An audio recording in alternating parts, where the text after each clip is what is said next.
What up, though? Welcome to the Airbit Free Game Producer Podcast. My name is Onrea, and as usual, I got the big homie, the super producer, the multi-platinum producer, Will Power in the building. What up, homeboy? What it do? Yo, man, we got a crazy environment right now, man. We are at the Bandwidth Studios A-Room, and if you can hear some stuff going on in the background, it's the block party about to kick off tonight, man. What's going on, Will, man? What's happening, man? It's a crazy week. Of course, everybody knows it's A3C weekend out here in Atlanta, so it's already going live. It's going digital. For sure. We also doing the Bandwidth block party, man. So we up in there big like you already know, man. So like really, man, we just trying to have a good time, man. Take advantage of some of the festival activities, man. People being in town. We got a lot of artists in town, a lot of producers. For sure. A lot of industry cats came through this weekend, so I'm just trying to catch up while they're here, instead of having to go through the whole process of trying to bring people to Atlanta. We just, want to, do what we got to do. And I think it's just the last day of A3C, so we're not really in the way of other things going on. Right. But, we did a little private joint, man, a little 500 people. Yeah. RSVP type joint, you know what I'm saying? My goodness. On this half acre of land back here at Bandwidth Studios, you know how we do? Nice.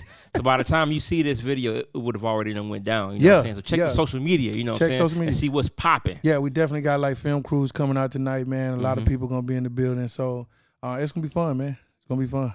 Dope, man. And right before we recorded this, we got a dope interview. Crazy man, interview. With Young Fyre, man. Yeah. And when I tell you it's motivation, you know what I'm saying? And it's good information. We talk about technical stuff for producing. Yeah. We talk about just the business of producing. Yeah. And then we get into some deep spiritual stuff too. It's what the show is really about, man. Yeah. One thing, it's one thing for us to get the marquee named producers on the show, which is really important. But at the same time, man, I think that's what the whole purpose of the show is, to highlight those guys that you don't know about that are doing big shit. Yeah. And like, to me, Fyre is someone that I'm a real big fan of. For sure. And so, when I was able to lock this in, I was super excited because I know, that he goes way back to the TPain days. He goes back to fucking Tech N9ne.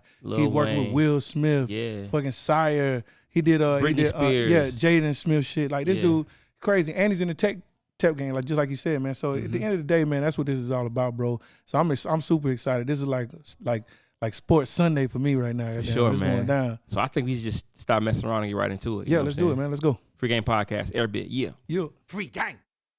Welcome back to the Free Game Producer Podcast. We got a very, very special guest in the building. You will know his music from like Jaden Smith, Will Smith, you know what I'm saying, Britney Spears, but he's got a deep discography. I'm talking about way back, Tech N9ne, T-Pain, Lil Wayne. We got Young Fyre in the building. How you doing, sir? Yo, I'm doing blessed, brother. I appreciate that. That's a great intro. I need that everywhere I go. That's awesome. Yeah, I mean, and I even left off names. You got a lot of names on that. Rick Ross, a lot of names on that production discography. Yes, sir. Thank you, brother. And we were talking before we started recording. You've been around for so long, you know what I'm saying? Yeah. Putting in work, Yeah. From like the Rockweller had this thing called the Roc-Battle. Yeah. And I remember when that went down, way back in the day, and you were like real young. Oh, yeah. Real young on there. Oh, yeah. Killing it. 17, 18. I was That's still crazy. living in Iowa. Yeah. I'm from Des Moines, Iowa. Shout out to Des Moines, Iowa. Wait, what's in Iowa, dog? Like, how did? A whole lot of white people, man. Yeah. It's an interesting place to grow up, man. It's like 90% white. Yeah. Literally. 10% everything else. So it's a very interesting place to grow up. Not much to do. I mean, it's good for me because I was a creative and my mind was wild. And if I would have lived in like LA or New York, I probably would have been distracted. Yeah. So what were your musical influences growing up in Des Moines, Iowa? That's interesting. Yeah. Interesting. Most of the music is pop, rock, country. But obviously my parents are still black, so we listen to all the R&B growing up. But nobody in my family really did music like that.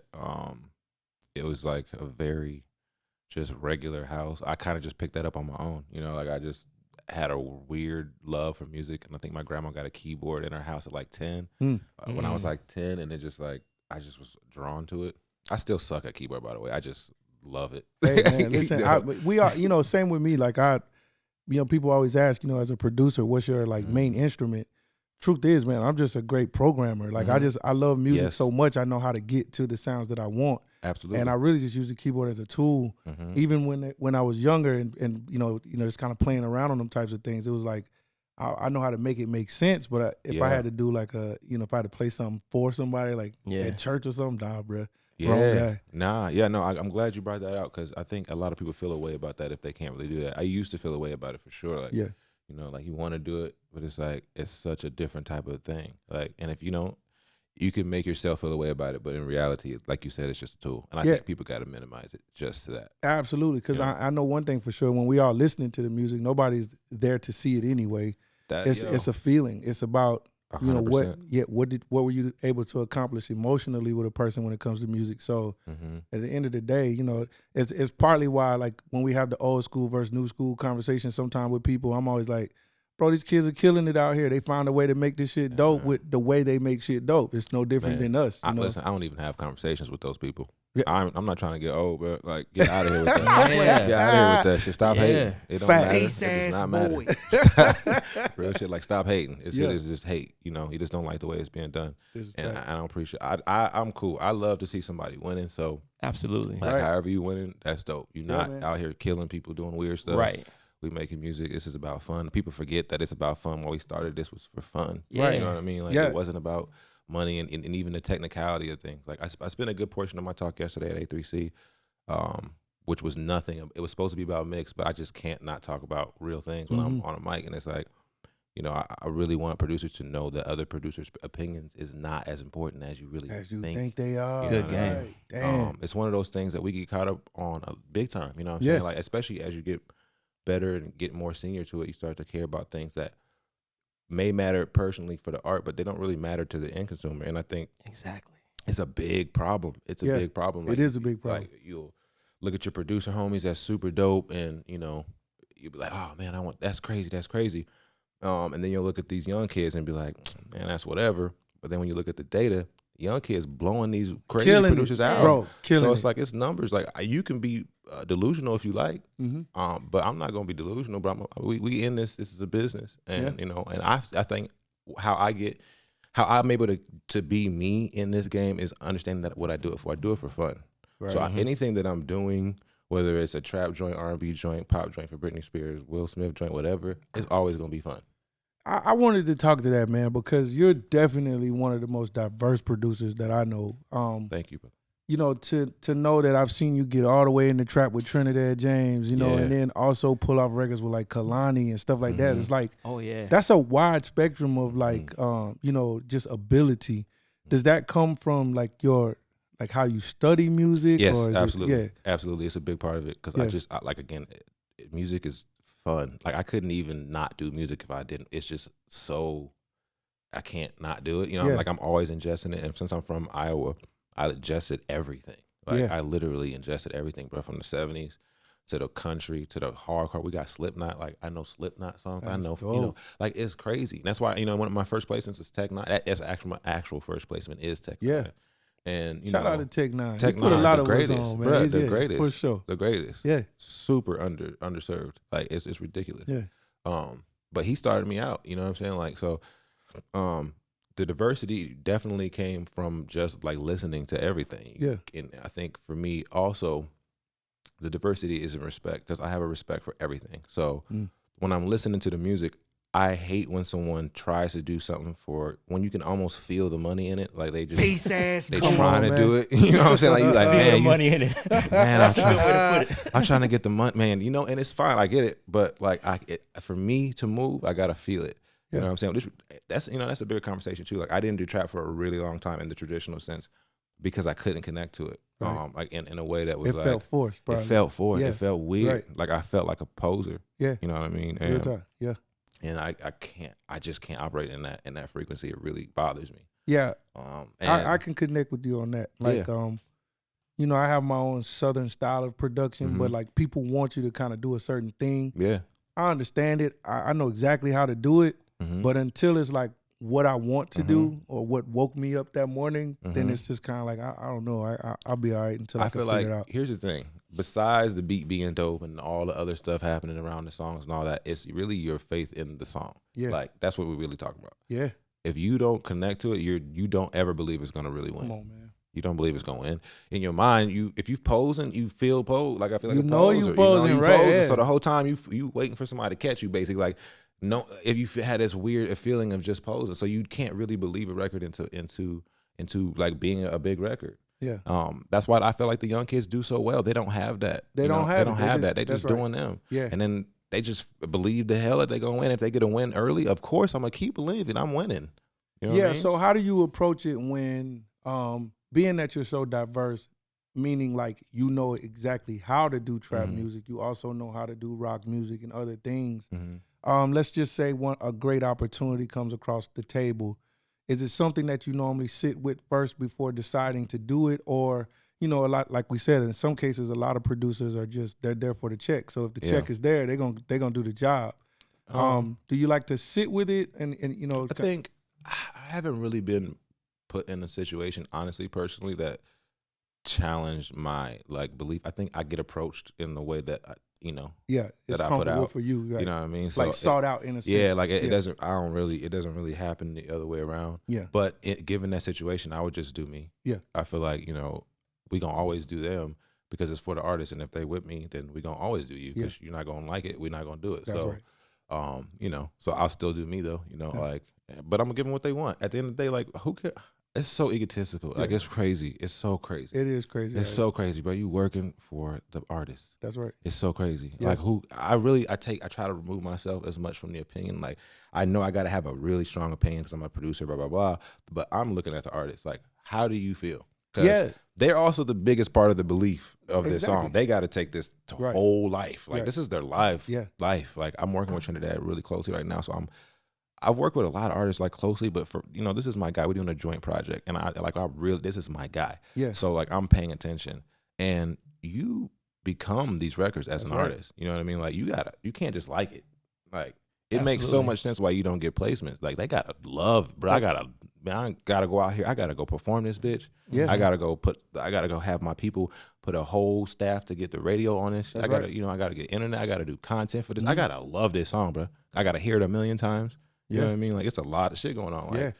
Even for the producers, we just be so egotistical. We think that we got a hot beat, got a hot song. What the hell? Why ain't working, man? Yeah, that's a strong message we try to push out here. Is you gotta be of service first. Yeah, you know what I mean. Like it's big never time. gonna work if you're not there to serve the artist and make sure that they're getting what what they signed up for. Absolutely. To speak to the whole Trinidad thing, I've been fortunate enough to see you guys work, and I know what's coming. And I'm just like, I will say right now, you have figured it out. And I've known Nick a long time. This is a good friend of mine, man, and we made some great music together. But he is definitely one of those artists where bro, you're gonna have to get on his level to figure out what this is for it to be magical, because he's very magical. It's like it's gonna happen. And bro, I see that in what you guys have done, because I've heard records, bro. Yeah. That I can't wait for other people to hear. But it's just like, that's yo, love. That's love. It's definitely a dope frequency, man. It's something, I don't like to compare it to anything, but there's just it's such a crazy connection. I've literally worked with, like you said, so many people. Yeah. And I've always had a good, connection with everybody, but it's just a crazy. It's like if two bombs just met, creatively, you know what I mean? Yeah. Like on the beat side, I can do anything, and on the writing side and artistry side, he can do anything. Yeah, that's right. So the album is like a musical buffet. It's crazy. It's just like we going everything, and everything is great, and everything is done with respect and love, because we two of the realest people. The realest, bro. You know what I mean? This is really, facts. Yeah. You know what I mean? For real, he's man, and and that it's dope when you find somebody that aligns with you on your principles. You know what I mean? As a man, very important. As a man, you know what I'm saying? Because it takes it a different level. I wanted to speak to that, man, because I follow you online. You know what I'm saying? I'm a huge fan of yours, by the way. My just brother. in case you don't know. Likewise. So but I'm really into the idea of you're really into your family. You got a new son. Yes, sir. And you just have a good time online with it. And I noticed, I can tell through your social media that you unplug sometimes. Oh, yes. And you're just like, nah, I ain't doing all that. I'm doing this. This is my boy 808 Tricks. Yeah, man. So I just think that's crazy. Yeah. That's crazy. Yeah. I like that, man. I like the fact that you have balance. Is that something you've earned over time or learned over time? Absolutely, man. My son and my girl have taught me more than any of these sessions. Yeah. And even going into the sessions, really getting into who I am, you know what I mean, and what matters to me. when you start to figure that out, that's when you really are really winning. When you figure out who the hell you are. Come on, for man. real. Like who you really are, because everybody's powerful. You just got to get into what that is, and you know, I feel like it takes time, and I think there is no answer to the when or how, but it's just like when it happens, recognizing that it happens, and then cultivating it as it's happening. Yeah, it's ultimately powerful, and I feel like it's not like I'm a different person today than I was 5 years ago or anything, but I literally feel like a whole new person, understanding myself better. Yeah, you know what I mean. That's good to know, man. Because a lot of producers are struggling with regular life and then studio life, you know. Yeah.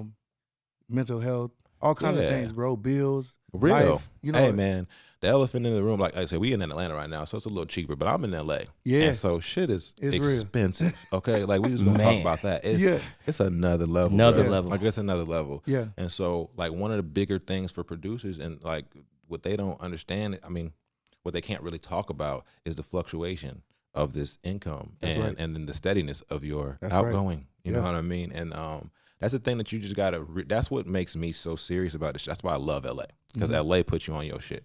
Like Atlanta, it's so easy. I had a big ass house down here. I lived here for 4 years too, and I had a big ass house down here. It's so easy, bro. It's like this is like Iowa, but with cool people. Right. You know what I mean? Like, no shade to Iowa, but you know what I'm saying? Like, it's like a bunch of cool, and it's like, first of all, let me get back to that. Hold on. Because when I moved to Atlanta, this is culture shock. Oh my God, bro. I just told, it was 90% white people in Iowa, bro. Yeah. Oh wow. It's Atlanta? Oh yeah. Night and day. Yo. Flip it over. But it probably was the most inspiring thing I ever seen in my life. Yeah. Like, I never seen in Iowa, the people of my hue do not have success, like not real success. You know what I mean? I love Atlanta for that, man. I mean, it's a great platform to get your life in order. Yeah. I think it'll teach you real quick that you have a lot of ability and a lot of possibility. Yeah. So if you just get your shit together, you can easily do it. And this is a great place because they give you opportunities here. Yeah. And it's not like that everywhere. I mean, I've even been to LA and, you know, certain black people ain't gonna get certain things. No, it's different. It's just a different vibe in LA. But you know, out here, I mean, my neighbors were all. I live in an affluent black neighborhood. That was crazy to me. Yeah, like my neighbors are mowing their lawn and shit. Like, I'm like, what is going on? Am I in fucking Pleasant? What is happening? But it was crazy. I promise you. I'm like, yo, but the LA is like just like a graduation. I feel like, to me, my career has been like a graduation. Yeah. You know, you go this. And I try to always elevate. I try to always elevate in some way. And sometimes it's behind the scenes. Sometimes it's more mental and like understanding myself. And then sometimes it's career shit. But LA was like that boy. You know what I'm saying? Like, it really gets you like, what's up? Yeah. You know what I'm saying? Like, what we doing? Crazy. Yeah. Man. So I want to kind of jump into another part of your career. Like, so just so you know, who put me on to you is Focus. Oh, my brother, Focus. Oh, my God. Focus put me on to you. So Focus was out here in Atlanta for a little while, a few years ago. And we used to go to his, he called it the Alien, something with his studio was some type of alien thing. And it was really dope. But he kept pulling up he was doing some shit to his tracks, man, where they were like slowing them down half speed and doing all this crazy stuff. Yeah. And he kept telling me about you. And that's when I started following you and started finding out that like you were really doing dope shit. And, you know, the Fyre effect. Yeah. The Fyre effect, yes, man, was the first thing, dude. Can you talk about that? Because like there's a whole nother side to you that I don't know if many people know it, but you're like in like music tech as well. Yeah, music tech. That's the real baby. Come on, talk to us, man, because this is I want to learn about this. This is the part of it that I think all of the young producers should be striving for, is to find a way to expand. Yeah, absolutely. I mean, like I said, going back to the income, you know, you gotta build some type of organization in your life as a creative, man. I think it's very important. And it's to your dismay not to do it. You know, we do it so long, we just get, you know, that's kind of the reason why I think we love it so much. Like being a big kid, you can do whatever you want whenever you want. Yeah. But when I started Audeo Box, you got to get in the system. Like, if you want to expand a business, it's organization and systems.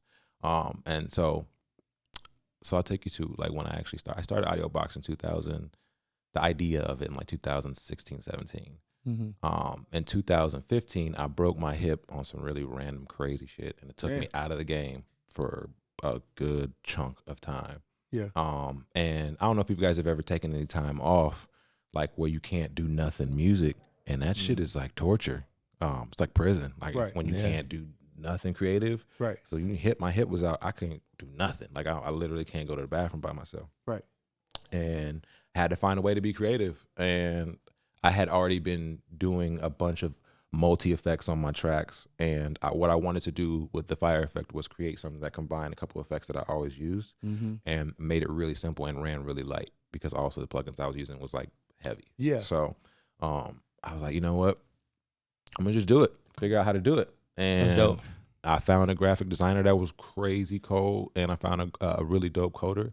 Started talking to them, got them together, made the first plugin. I held it to myself for like a year and didn't even do anything. Like I just used it. Yeah. You know what I mean? And then I was like, I should probably sell this because this is dope. And I'm like, and I started to see it be a wave. I started seeing people use the kind of variation of what I was doing as being a wave. Let me sell it. So I started that, and then it just became a whole other thing. Like I started just selling that plugin, and then people loved it. And I'm like, okay, I got to make something else now. And so I started doing packs because I felt like I had all these loops sitting on my computer.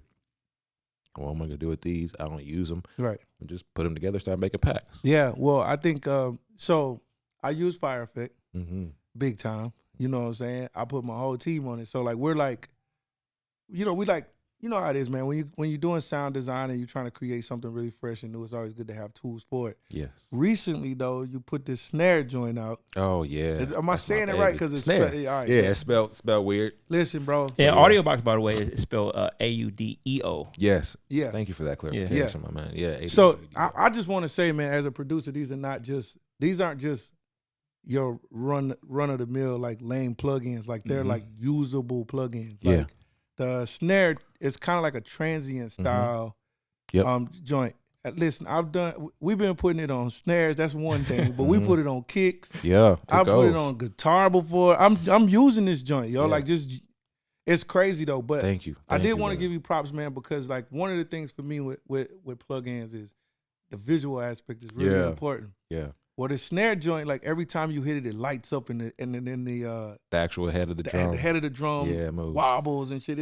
It's really dope, bro. I wanted to give you props on that. I think that you definitely headed in the right, down the right path with that, because thank you, man. Shout out to my brother Infinity. Me and him did that plugin together. That's really dope. That's my homie. Yeah, that's really dope. Yeah. No, the snare is the one. Like snare is beautiful, bro. Like it's like we're progressing towards something really dope. The next wave of plugins is gonna be crazy. We're doing stuff. I'm so glad what you said. It's about usability. Like it's about usability and being light. Like I want you to use them in all your sessions. Like right. I don't. This is again. We have enough of everything. Like there's everything already. Like so, if I'm gonna add to this, I want to add something unique that you want to use every day. I know how many plugins are. I know how many transient designers there are, but you have a choice. So I'm gonna make sure it's entertaining in that space. It's light. Well, I just let the cat out the bag on my team. They was like, man, how you getting them snares popping? Mind your business, boy. Mind your business. Stop playing. Share the wealth. I'm trying to change that narrative. I'm trying to be a sharer, man. This is why this podcast is so amazing. We sharing stuff like this. We have snare wars in here though. So I got to win that, bro. They can't compete, have little friendly competitions and all that stuff. Oh, it goes down. On these guys right here. Oh yeah. We going. I know you going crazy. But yeah, that's really why I wanted to mention it though, because I do think that if in any way our community could support what you're doing, I want people to be able to get these plugins. I think that the way it downloaded, the way you guys sent it, the business behind it, it was all legit. It was just like buying some shit from Native Instruments or something. You know what I'm saying? Yes, sir. So I appreciate that. I appreciate you for real. Like that's real love, man. Yeah. It's audiobox.com. Black excellence too. Black owned, manager black. A couple of our sound designers are black. That's dope. It's like very conscious, very conscious of what's going on and trying to build something really dope. Everybody's really authentic on the team. Everybody really loves this shit. We do this shit. I can tell. My manager moved from New York to LA to support the business. Wow. Like it's really real. Like dedication.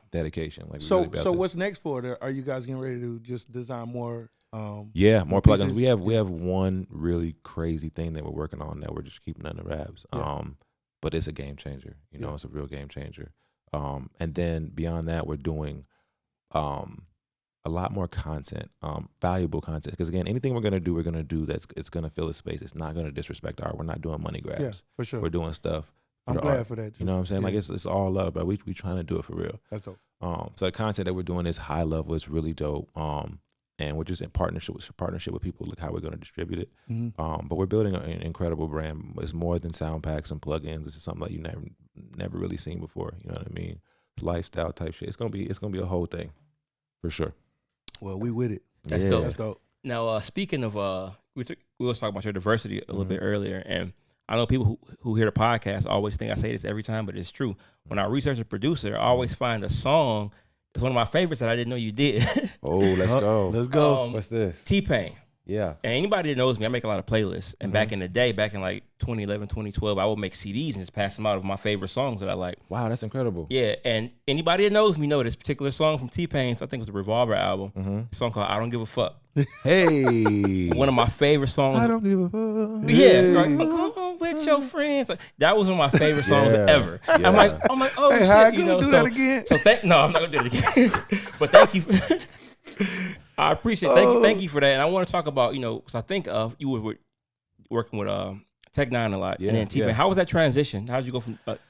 Yo, that story is crazy. And the whole RevolveR, you did a lot of work. Even with it was a mixtape before then. Pre-RevolveR. You did the whole mixtape. Yeah, pre-RevolveR. You want to hear some great music that never been heard? Go hear pre-RevolveR. Yeah. Wow. No, I heard. I downloaded the mix. I appreciate you. I was locked in. It's like it predates like some Trinidad vibe. We had a really good vibe when we first started working. So it was just creative freedom. You know what I'm saying? It was a mixtape, so we didn't have to do no label shit. Yeah. So it was just really fun. But I Don't Give a Fuck was one of my favorite songs. And you did the one with E40 too, that Nothing song. Yeah. That was like... Bro, I was so happy to get E40 on a beat, bro. Are you kidding me? Yeah. From Iowa, bro. Like, that is, man, 40 water, bro. Like that whole... Talk about that whole time in your life and producing and going from Tech N9ne to T-Pain. Okay, so I'm from Iowa. So, getting into T-Pain and all that is really crazy. Yeah. I started out on this beat battling site called... Roc-Battle, and I even how I got onto Roc-Battle was poetic in hindsight.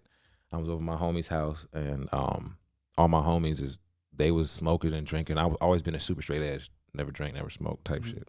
And so when I went over there, they smoking and drinking, doing what they do. This is at the point when I'm feeling like I'm about to stop fucking with these niggas because they just ain't about shit. Even though I love them, these are my guys, I love them, but they just ain't on the same shit. Right.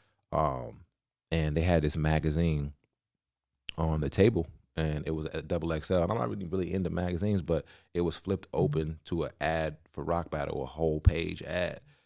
And I just looked. They had a beer can on it, and I'm like, let's move this shit out the way. Oh, this shit looks crazy. And it was like online. The internet was like baby. So like I was like, oh yeah, I'm doing this. Yeah. I went home that night, bro, made a profile. I started doing my research. And, I got real methodical about how I was gonna win. It's crazy. That's my life. Like I've always been pretty methodical. You know what I mean? Wow. Like thinking about what I'm gonna do. I really researched the site. I saw the top dudes. Like manifest. Yeah, not like real. Oh no, that's a whole nother. Like we could really go there.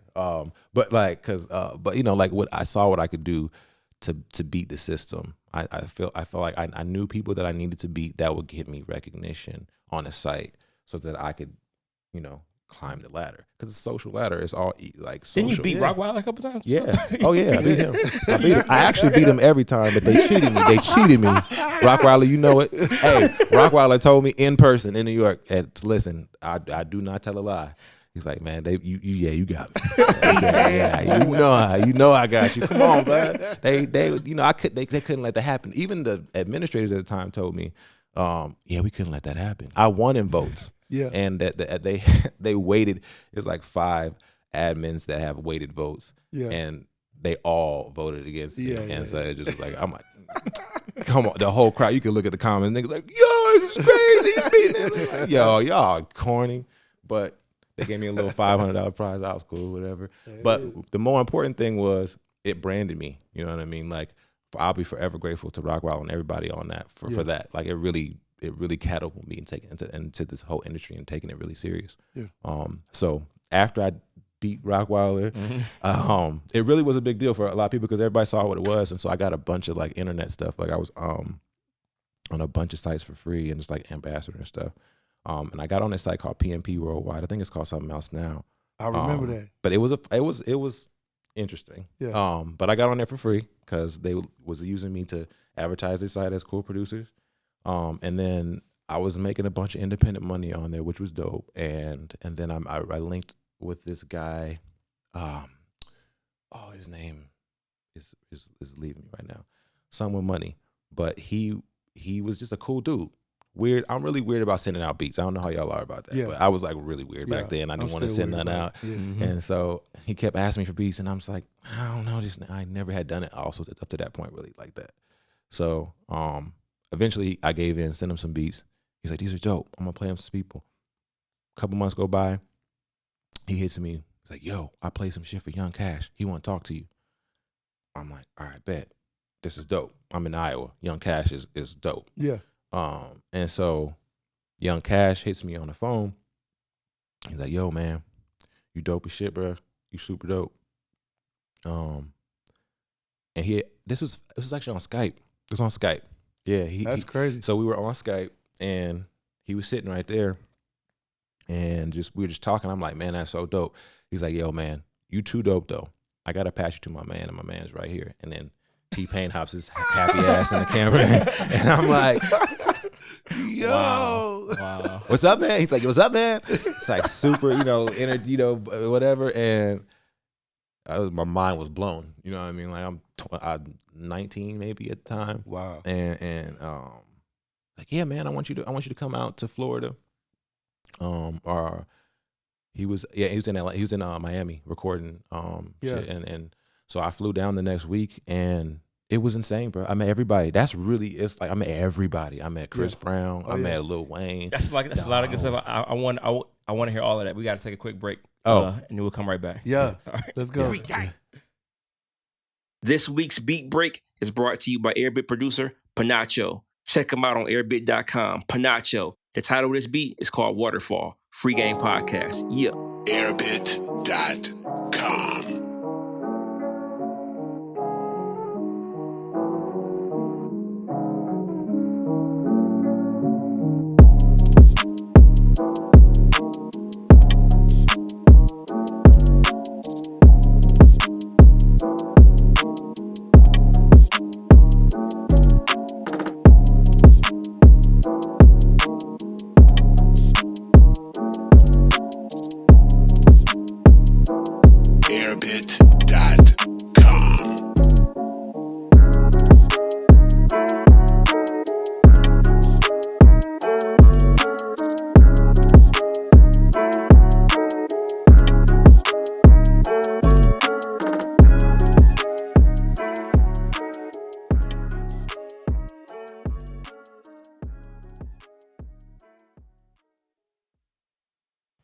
And welcome back to the Free Game Producer Podcast. I'm so hyped, man. I'm so hyped about learning, about all these crazy stories. So picking back up, you got on Skype with T-Pain, went down to Florida, and it's like, wow. Yeah, I met everybody, man. I met Chris Brown. I met Lil Wayne and everybody on Cash Money. It was all at the Hit Factory. Yeah. And the Hit Factory at the time was going crazy. Yeah, it was. Everybody was there. Timbaland was there. I played beats for Timbaland. Wow. Wow. It was crazy. I literally went from being in Iowa to that. That's crazy. You know what I mean? Like it was the most explosive, craziest thing that could ever happen. So I learned a lot. That's dope. I was thrown into it because obviously I ain't been in no real studio. Ain't no real studios in Iowa. There's no real studio. So I ain't never vocal. I mean, I had vocal produced my homies, which was a good prep, but it wasn't the real deal. So I was thrown into everything. So for all of our producers at home who have aspirations of getting these big placements and really getting put on, how did you navigate at that point in terms of like your business? Did you get a manager? Did you how did you start shopping your beats at that point? Like how did you get from there to where you are now? I think everybody's path is very different, and especially mine. But at the time I did get a manager. It's my homie, just somebody I just knew. Yeah. And then I was around a lot of people. Like, so for me, it was just a little different. Like, I was with T-Pain. So, like, after that, it's, the standard is high. Like, so it wasn't the same thing as it would be today. Today is different. I manage myself now, though I've been managing myself for 7 years. Yeah. So manage myself, do everything myself. I run a whole company myself. You know what I mean? Like big boy shit. So that's all I really do now. And so it's really a big part of who I am now. Yeah, I think management for me was really just to kind of help me navigate through the business at times when you just don't know what you're doing. Somebody to be like, maybe you should look at that type of guy. You know what I mean? Or or, you know what I'm saying? You should look at that. That's yeah. So I mean, and you learn over time. I mean, I made a bunch of mistakes with my manager, just as many with my managers I did without them. So it's just kind of like, I get that. I understand that you just kind of grow into your business. Yeah, you definitely do. I don't think everybody needs a manager. Also, I think that's a misconception. For everything that I really, really accomplished, I accomplished, myself. When I really I found out over years, a lot of times I just needed like an assistant, somebody just help me get shit that's done. What you're like somebody that's gonna keep you efficient, and do the stuff that's time consuming, that you can't really focus on, that you're not you don't have your expertise at. Those are helpful people, yes, for sure. Well, the reason why I asked that question was because obviously, you've been doing some real big things with like Jaden Smith, Will Smith. How did all that come about? Now, that's a cool story also. So I actually met my mentor. His name is Omar Rambert, OG. Like he's probably one of the most legendary people you don't know. Yeah. And he's responsible for the creative with all the Smith stuff. Which is high level creativity. Like, what is going on? When I tell you he's one of the most creative people on the planet, it's no joke. He talks, I listen type shit. And I don't listen. I mean, not that I don't listen to anybody, but people, You're right. So when I met him in 2015, like right after I broke my hip, I had a random session with my girl Candace. Shout out to Candace, she's dope, super dope singer. Yeah. And Play? No, okay, it don't matter. I just thought that's who it was. It's she's dope too. My girl. But so we were having a session, and at the end of the session, this random dude comes up. He's like super excited to see me, and I don't, I'm really not that guy. Like I'm super kind of chill. Yeah. So he came, I'm like, yo, man, what's up? You fight? Oh my God, bro, you so dope. And I was like, yeah. Thank you. I didn't really know how to take it. Right. You know what I'm saying? No disrespect. I just didn't know how to take it because it was a lot. Now I'm done with the session. I'm ready to go. And he's like, bro, Jado told me about you. Then I was like, oh, okay, that's my bro, Jado. Okay, we good. He's like, man, Jado been playing me some shit, bro. You crazy. I got somebody I need to introduce you to.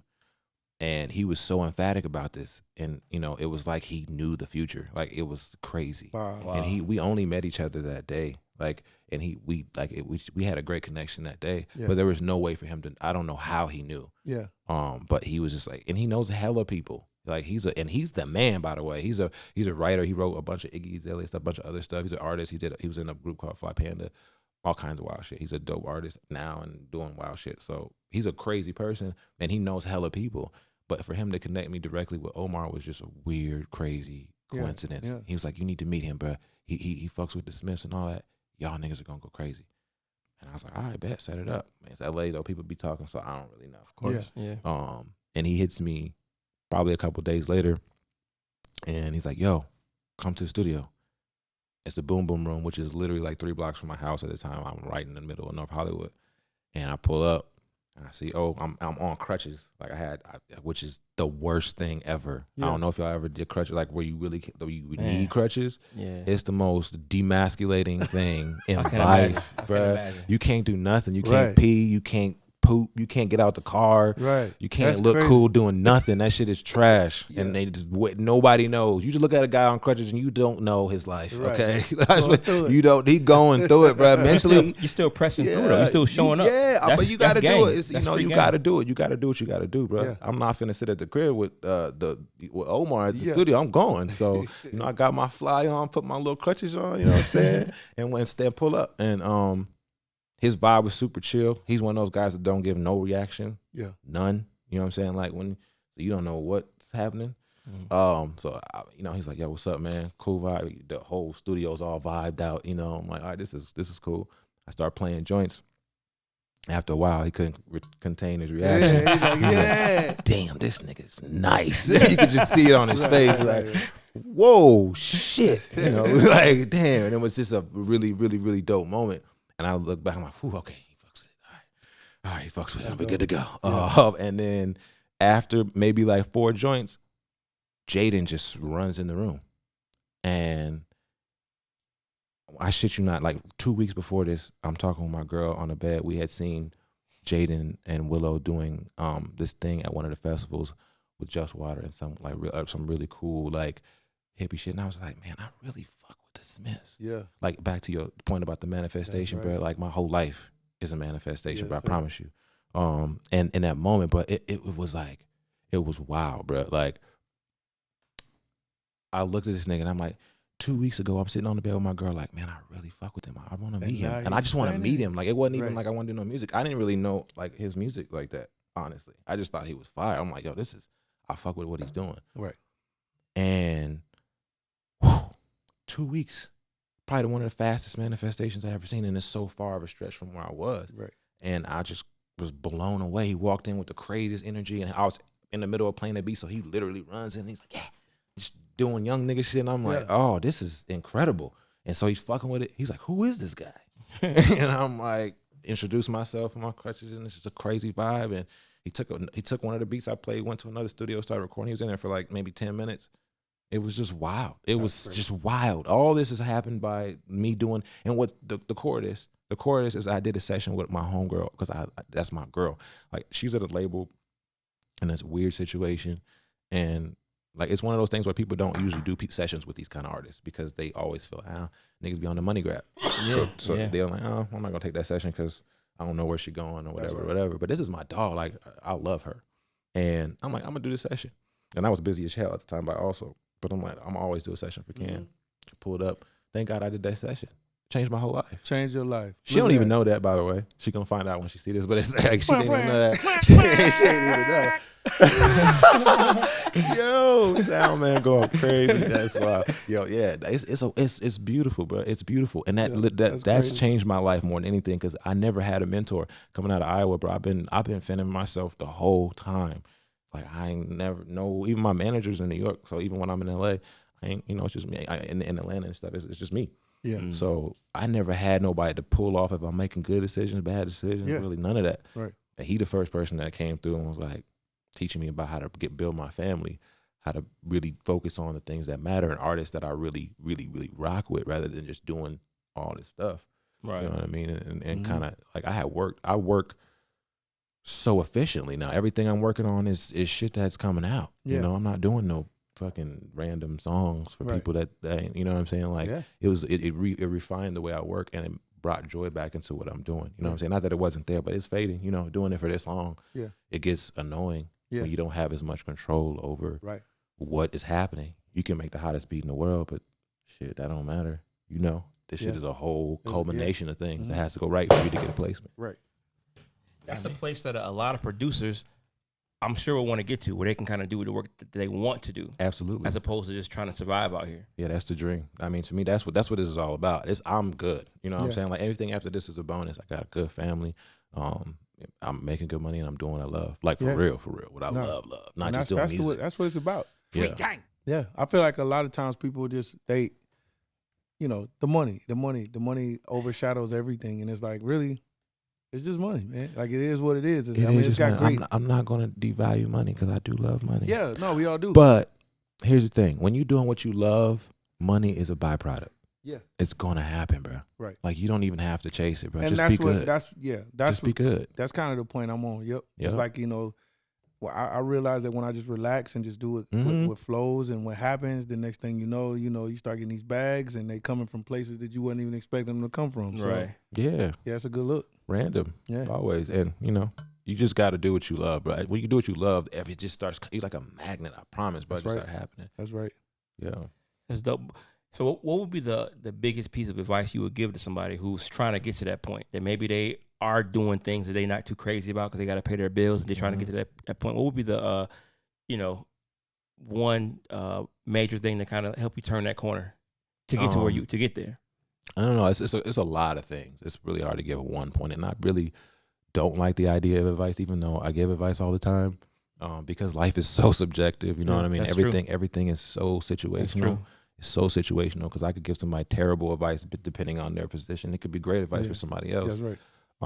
That's true. So my thing is always figuring out like who you are and figuring out what you really love. I think that's the goal. You know, who you are. Like, who am I? Who the hell am I in a world where they're constantly trying to tell you who you are? That's important. We don't have those conversations with ourselves. No, especially as creatives. You know, we keep a lot of stuff in. We don't talk about nothing. But you know, all the social media is trying to tell you who to be. Man. All the TV is telling you who to be. All your friends is telling you who to be. You don't. People don't meditate. I've been meditating for almost 11 years. You know what I'm saying? That's a big thing. We had a stigma in the community that meditation is weird. I had a conversation with an artist that I won't name, but he tried meditation one time and was like, "Man, that shit's stupid." And I'm just like, man, we gotta change. We gotta do better. Yeah. We gotta do better. Yeah. You know, like meditation is the only break your mind will ever get.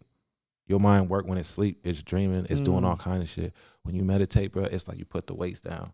You know what I'm saying? Like I'm not thinking about shit. I'm not stressing about anything. I'm here. I'm in this moment. I'm not. Yeah, I need to practice that. I was ready to say go on the hard. Yo, man, because seriously, like it's life changing. My issue that I've always had with meditating is I could never get the voices to be quiet. I could never. It takes time, bro. It takes time, and you can't you got to give it time. You got to give it time. And the thing is, it's not even about getting the voices quiet at first. What it's about is realizing what the voices are saying. You know what I'm saying? What's going on back there? Because that's what's really going on with you. You know what I'm saying? Like what you won't talk about to your friends. And what's really bothering you. It's back there. And when you sit still, that's why people don't like it. Because you got to confront your demons. You got to confront your demons. They right there. And they in the back of your mind all the time. That's right. Like imagine a computer running a baby virus all the time behind it, just slowing it down. That's basically what's happening. So you cleaning out your system every time you sit down to meditate, like just addressing your issues, seeing them. You know what I'm saying? Just seeing them. Like look at it. So you understand, because you can identify. Once you can identify the problem, you can begin to solve it. Working on it. Yeah. You can't solve it if you don't see it. It's just back there chilling. You know what I'm saying? So I listen. It's imperative for me. I'm a very creative person. My brain does not stop. If I do not meditate, I will implode. I have to. You know what I mean? Well, I got what I needed from this conversation just now. That's worth everything. What you said. I appreciate that's that. Real, it's love, man. It's not weird. It's gonna be tough for sure. But you gotta understand there's no wrong way to do it. I gotta talk about it right, because people have a bad misconception. You think you're doing it wrong because you can't shut your mind up. Man, it's like the art of meditation is you see the thought, recognize the thought, let it go. See the thought, recognize the thought. Getting back to center, you know what I'm saying? Like the art of meditation is seeing the thought and realizing that you're thinking, like realizing that, oh shit, let me chill, get back to center. Just seeing it, pulling back. That's like an exercise, like a pull up, you know what I'm saying? Like see the thought, let it go. See the thought, let it go. Man, people be having like childhood shit they ain't never addressed. You know what I'm saying? Like, and I'm an advocate for counseling and all that stuff too, but like you can help yourself a lot just by stop bullshitting and address the things. Get to it. You know what I mean? It's a big thing. Seriously, we had a lot of good stuff in this interview, but that might be one of the most impactful things right there. Oh man, listen, it's changed my whole life. And you know, when I broke my hip, bro, it saved me. I could have been to depression. Yeah, for sure. I couldn't do shit, bro. You can't move. You can't get around. I can't do nothing, bro. I had to ask my girl to help me go pee, bro. I had to ask my panic girl. Mode for me, bro. Yo, like it's you know, bro. You know, man. As a man, alpha man, bro. It is really crazy. Yeah. So, you know, meditation really helped get me through that entire thing. I couldn't have made it, bro. It was way too down. Like it was just sad. And then meditation like helped me deal with it. I got addicted to meditation. That's dope. That's dope, man. Well, let's let everybody know where they can, find you at.